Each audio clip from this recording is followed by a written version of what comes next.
So what's the surreptitious draw? We're talking about being able to draw the gun without making motion that's going to attract the eye of a hostile entity in the environment. This is something that's very realistic. You'll see this done a lot looking at surveillance cameras and that kind of thing. If somebody is in a threatening situation, very often they will get the gun in hand so that they're ready to use it without the criminal entity seeing the motion. And surprisingly, a lot of people pull this off pretty well, even though they don't practice it. So my advice is certainly practice it.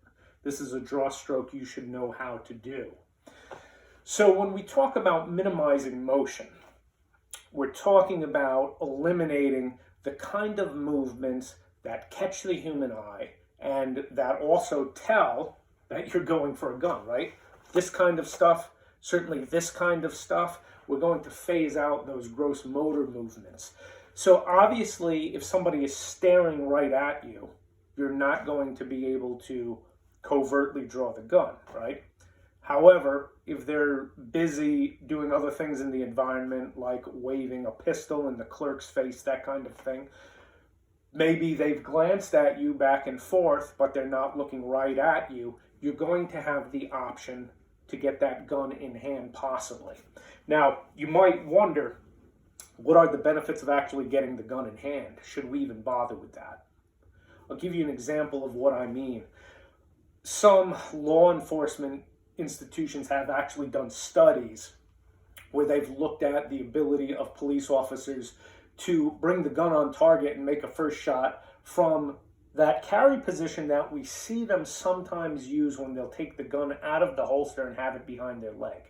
I personally am not fond of that.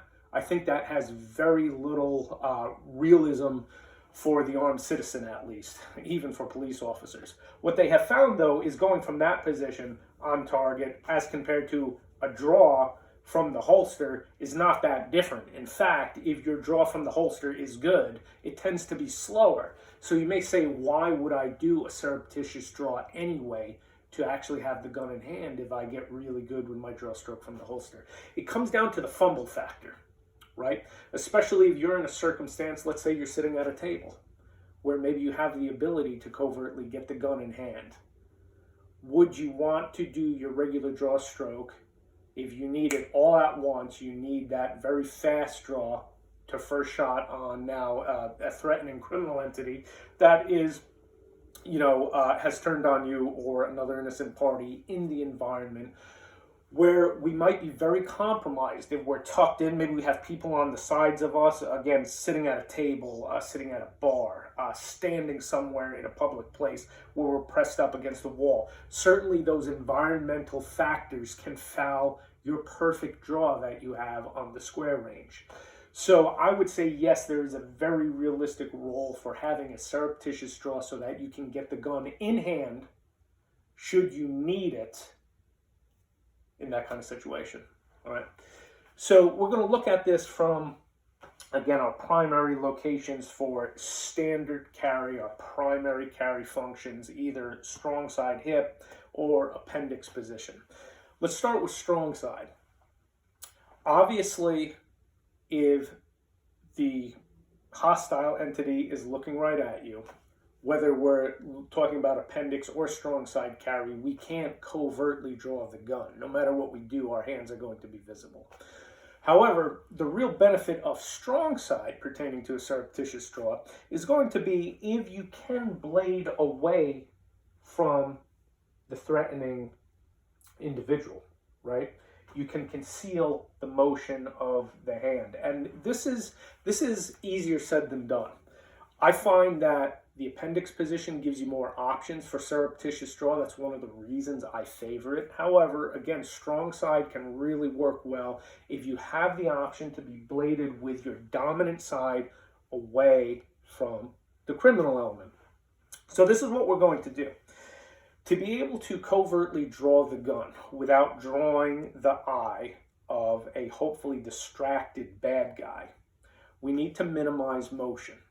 Some of the principles involved in this is to minimize shoulder motion because those big shoulder moves tip people off that there's action, right? Similarly, elbow movement, we want to minimize that.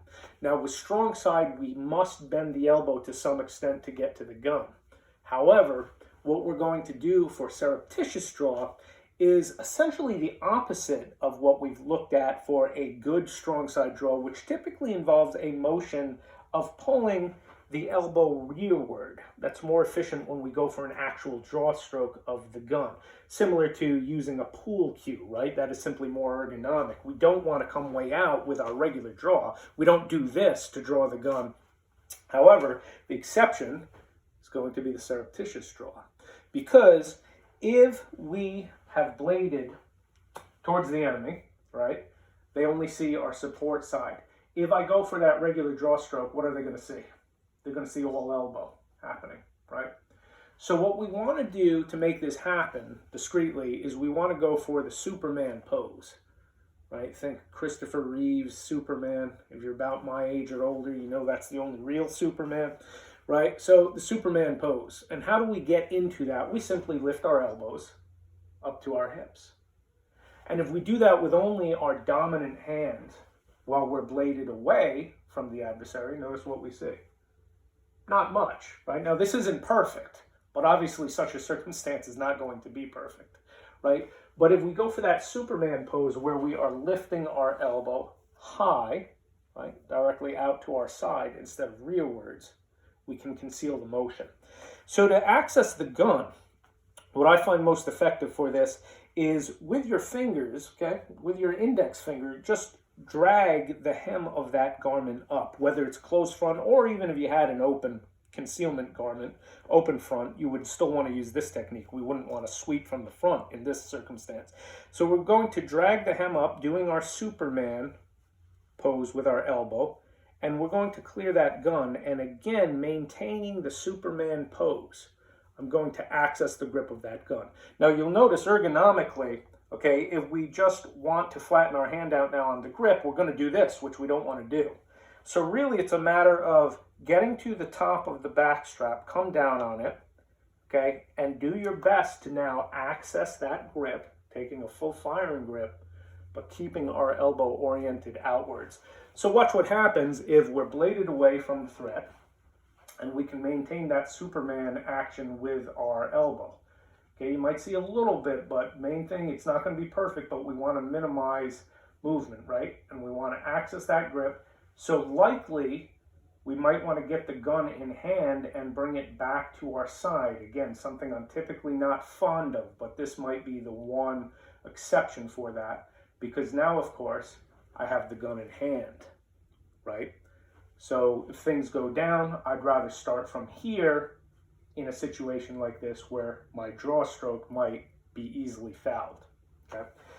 So for appendix carry, you will find the surreptitious draw, the motion to do it is generally much easier. The reason being, we want to minimize shoulder and elbow movement, and that is actually quite possible to do if we are accessing the gun at our appendix position, right?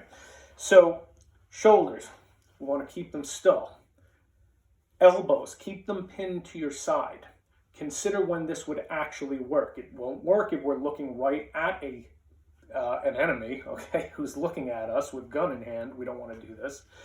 But what if you're standing in a gas station, right? A stop and rob. You know how often they have those shelves that come up to like chest level? You might have full sight of the bad guy, yet your lower body's concealed to him, right? That might be a perfect opportunity to do this surreptitious draw. Or again, what if you're sitting at a booth, okay? Your upper body is going to be exposed, but what happens with your hand is going to be concealed. And certainly, even if you're facing away from the adversary, you can actually do this motion very discreetly. So here's how it works. Minimizing shoulder movement, keeping elbows pinned to our body. We're just going to lift hands. I'm going to clear the cover garment with the support hand, and very slowly minimizing any kind of jerky movements, I'm going to come up and grip that gun. I'm going to remove it from the holster. Listen to this. You'll notice you will hear the holster. Okay, any kind of decent Kydex holster that has decent retention, you will hear it. Most of the time, would that matter? Probably not. If you have a criminal yelling and screaming at people, putting a gun in people's face, probably not, but just something to be aware of. Okay, minimizing motion. We're going to lift the cover garment. We're going to come to the gun. We're going to withdraw it. And now we have it in hand. So if we're sitting at a booth or if we're turned away from the threatening entity, whatever the case may be, at least we have it in hand. So if I turn away from you, watch how discreetly you can do this. Again, focus on minimizing that shoulder and elbow movement. Okay? Again, it's not perfect. Never will be. But we just want to minimize the signature in the environment, so hopefully not to draw attention.